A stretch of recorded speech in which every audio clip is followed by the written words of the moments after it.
This video is by Straight Goods News. SG News. Well, there's a number of things that are happening all at the same time. First of all, as you know, the government has cut back EI program support.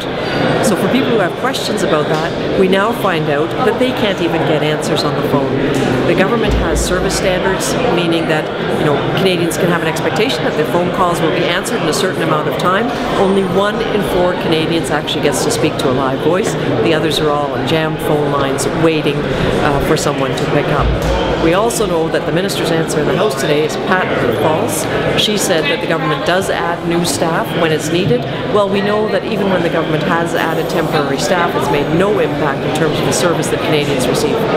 It's sort of just helping with a little bit of the backlog, but day-to-day doesn't... Well, what they're doing is taking staff out of one program and temporarily assigning them to another, which means that not only are you shifting a backlog from one program area to another, the service numbers themselves also aren't improving. So are you seeing service being poor over the phone, in person, and online?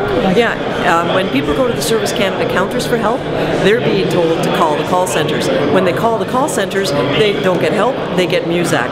So service is a huge misnomer in the name of Service Canada, and the minister has to accept responsibility because the people that are calling are the people that need help the most, the unemployed and seniors who need help with their CPP and OAS. Now, obviously they try to turn online. Online is always available, but do you think that there's a certain amount of people that don't have access or don't have the capacity or the knowledge?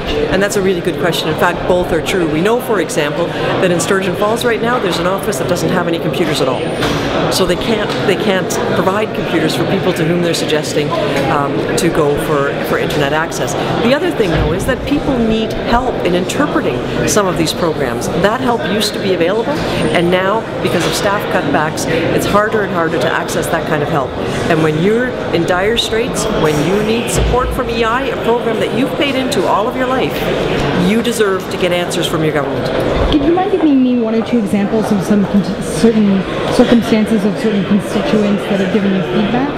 Well, there's a whole host. I mean, to think about, for example, the Canada Pension Plan. If your spouse has passed away and you're interested in finding out how you apply for your survivor benefits, you may have questions for Service Canada about how you go applying, what kind of documentation they need. None of that help is readily available now, and certainly not within the service standard of 180-second pickup of a phone call.